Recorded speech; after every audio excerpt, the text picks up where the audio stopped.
All right, hey guys, we're doing 1/6 notes today, two-dimensional figures. After this, you'll be able to identify and name polygons, find perimeter, circumference, and area of two-dimensional figures. The term polygon is derived from a Greek word meaning many angles. So polygons. A polygon is a closed figure formed by a finite number of coplanar segments called sides, such that the sides have a common endpoint, are non-collinear, and each side intersects exactly two other sides, but only at their endpoints. The vertex of each angle is a vertex of the polygon. A polygon is named by the letters of its vertices, written in order of consecutive vertices. So we have polygons over here, and then examples of non-polygons over here.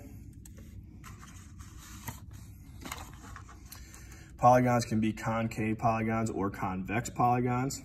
Suppose that the line containing each side is drawn. If any of the lines contain any point in the interior of the polygon, then it is concave, otherwise it is convex, just like these pictures down here. You can draw a line from one side to the other and it crosses through the center. It's going to be a concave polygon.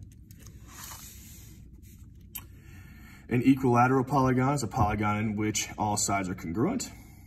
An equiangular polygon is a polygon in which all angles are congruent. A convex polygon that is both equilateral and equiangular is called a regular polygon. An irregular polygon is a polygon that is not regular, so any other kind. So this example over here would be a regular polygon because you have all the angles are congruent and all the sides are congruent. A polygon with n sides is called an entagon. For example, a polygon with 15 sides is a 15-gon or a 15agon. All right, so here's all the different ones that we really use. So for 3 sides, that's a triangle. 4 sides is a quadrilateral. 5 sides is a pentagon. 6 sides is a hexagon. 7 sides is a heptagon. 8 sides is an octagon. 9 sides a nonagon. 10 sides a decagon. 11 sides a hendecagon. And 12 sides is a dodecagon. All right, so now here we go, some examples. Name each polygon by its number of sides, then classify it as a convex, concave, or concave, and regular or irregular. So this first one, we have 4 sides. 4 sides is a quadrilateral.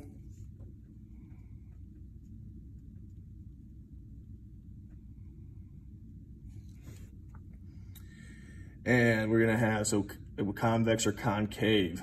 When we try to draw lines through these, off these sides, none of them are going to cross through the center, as we can see. So I kind of sort of draw them off the edges.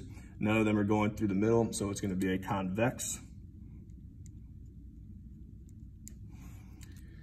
And then all the angles, they are congruent, but all the sides are not congruent because this is a rectangle, so it is an irregular. All right, the star. So we've got 1, 2, 3, 4, 5, 6, 7, 8, 9, 10 sides. 10 sides is a decagon.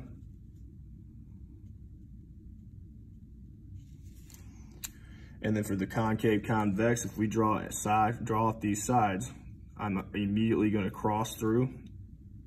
All of these are going to cross in the center, as we can see if we draw a line through there. So that's going to be a concave. All the sides are congruent, and all these little points are congruent, but we don't know about these other angles all throughout here, so it's going to be irregular. And this last one, we've got 1, 2, 3, 4, 5, 6 sides. 6 sides is a hexagon. If we try to draw through any of these lines or all of these off these sides, none of them are going to go inside. So that means it's a convex. And then all the sides are congruent and all the angles are congruent. So that makes it a regular. All right, the perimeter of a polygon is the sum of the lengths of the sides of the polygon. The circumference of a circle is the distance around the circle. And the area of the figure is the number of square units needed to cover the surface. So let's go ahead and flip our page. I got some formulas for you up here at the top. So our formulas, and then there's also a key down here as well, because some of these letters are a little weird at times. So for a triangle, the perimeter, you're just adding up all the sides. The area is 1/2 the base times the height. For a square, you just add up all 4 sides, or you multiply 4 times one side, and the area is the side squared, or S times S. For a rectangle, the perimeter is length plus the width plus the length plus the width, or 2 times the length plus 2 times the width. The area is the length times the width. A circle, this is where we get a little bit weird. C will equal 2 pi r. So if they give you the radius, you're going to use this one. If they give you the diameter, it's C equals pi times the diameter. And the area is pi r squared. So we're going to find the area, or the perimeter or circumference, and the area of each figure. So the perimeter for this one will equal, we're going to do 2 times 6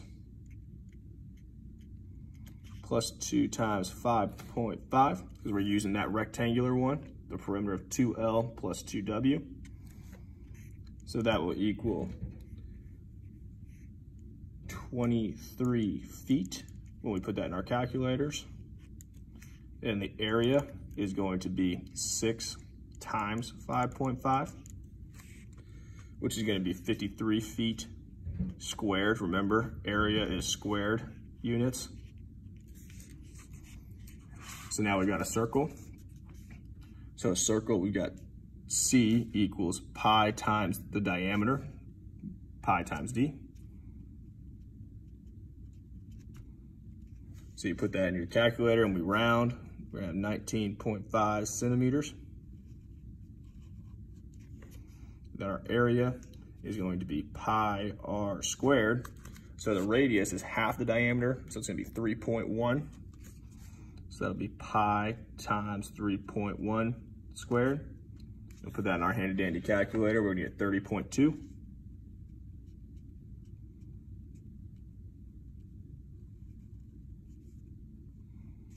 And the last one, our triangle here, the perimeter. We're going to add up all the sides on the outside. So we'll have 9.5 plus 9.5 plus 10.2, which that's going to equal 29.2 inches. And the area is 1/2 the base times the height. So that'll be 1/2 times the base is 10.2 times the height is 8. Put that into our handy dandy calculator, we get 40.8 inches squared. Perimeter versus area. Since calculating the area of a figure involves multiplying 2 dimensions, unit times unit, square units are used. There is only 1 dimension used when finding the perimeter, the distance around, thus it's given simply in units. Hence why we have, for perimeter, it's just feet, and then area, it's feet squared, and then we have centimeters squared for area, then for perimeter inches, and then inches squared. It's very important to remember that. All right, number 3. Dasan has 32 feet of fencing fence in a play area for his dog. Which shape of a play area uses most or all of the fencing and encloses the largest area? So we need to have the most area and have the largest perimeter. So for a circle with a radius of about 5 feet, we'll use circumference and the area. So C equals 2 pi r. So 2 pi times 5. So that will equal 31.4 feet, which is pretty close to 32. And area is pi r squared, which is going to be pi times 5 squared, which is going to equal 78.5 feet squared, which is quite a bit. All right, for a rectangle with 5 feet, length in 5 feet and width in 10 feet, so perimeter, we're going to use this formula right here, the 2L plus 2W. So 2 times 5 plus 2 times 10, which would be 10 plus 20, which is 30. So we're under that 32, but it's already less than 31.4. So we can still try it out for the area though. Area would equal 5 times 10, which is 50, which is, so both of those numbers are less than the circle. So that ain't gonna work. All right, a right triangle with legs of length 10 feet each. So if their legs are 10 feet each, we want to draw a picture of this. 10 and 10, like that. So the right triangle, we need to figure out what this is first before we do anything. So we need to use the Pythagorean theorem that we learned a couple sections ago. So that would be 10 squared plus 10 squared equals c squared. 10 squared is 100, so 100 plus 100 is 200. So we'll have 200 equals c squared, square root both sides. So that c is gonna equal 14.2. So 14.2. So then we gotta find our perimeter. So P would equal 10 plus 10 plus 14.2, which is equal to 34.2. Well, we only have 32 feet of fencing, so that isn't gonna work either. It's already too much. And then a square with a side length of 8 feet. So our perimeter will be 4 times 8, which is equal to 32. So that's perfect on the perimeter side. Then our area would be 8 squared, which is 64, which that area is less than that first one still. So A is gonna be our right answer because it still uses the most, a lot of the fence, almost all of it, and it has the largest area. And he wants a lot of room for his dogs to run and play. Last problem here. One of the last problems here.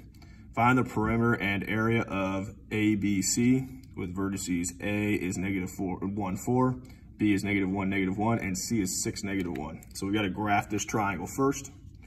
So A will be at -1, 4. B is at -1, -1. And C is at 6, -1.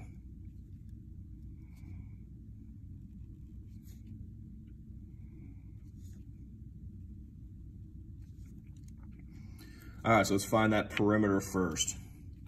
So 1, 2, 3, 4, 5. So this side length is 5. 1, 2, 3, 4, 5, 6, 7. So again, we've got to use our Pythagorean theorem to find that AC. So we have 5 squared plus 7 squared equals AC squared. So 5 squared is 25. 7 squared is 49. And that equals AC squared. 25 plus 49 is 74. Equals AC squared. Now we got square root both sides. So 8.6 equals C. So this is 8.6. So to add up our perimeter, we'll do right here. It'll be 8.6 plus 7 plus 5. And that's going to equal 20.6. And we don't have inches, centimeters, or anything like that, so we're gonna put units.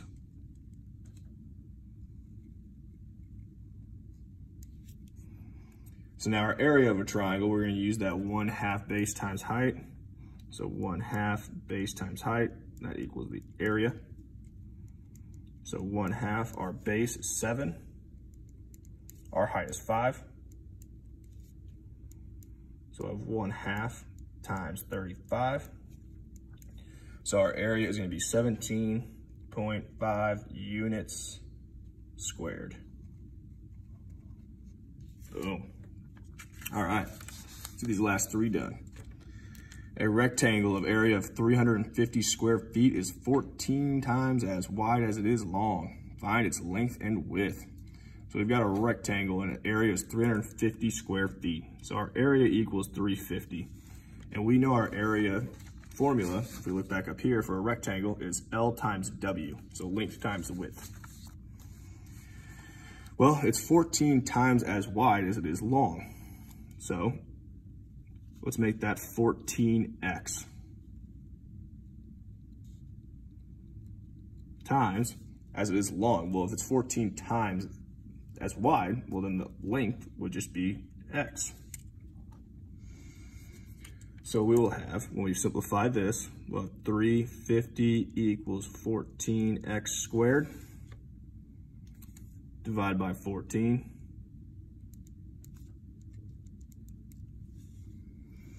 So we're gonna get 25 equals x squared. Square root both sides. So 5 will equal x. And that will be our length is 5. So I'll put L equals 5 feet. And then our width is gonna be 14 times 5. So 14 times 5 is 70 feet.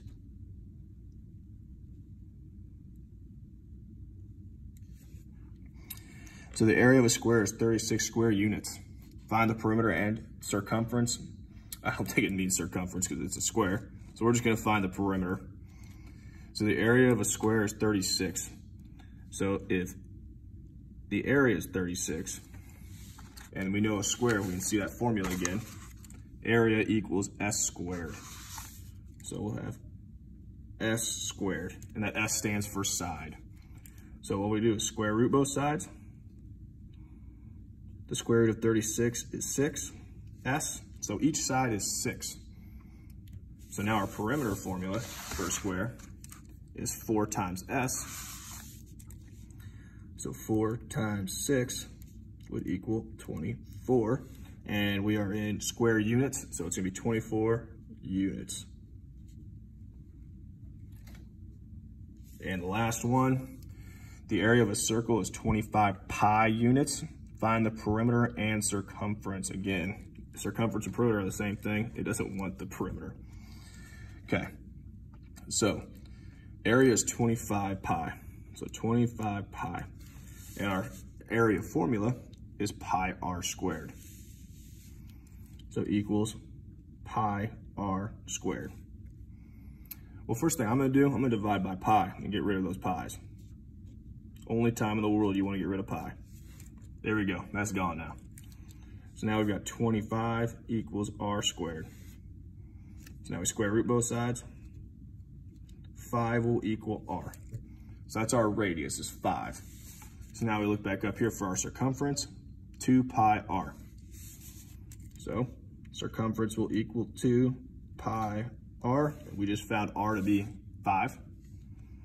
So 2 pi times 5. So 2 times 5 is 10, times pi will be 31.4, and we are in square units again, so just units. And that is all for section 6.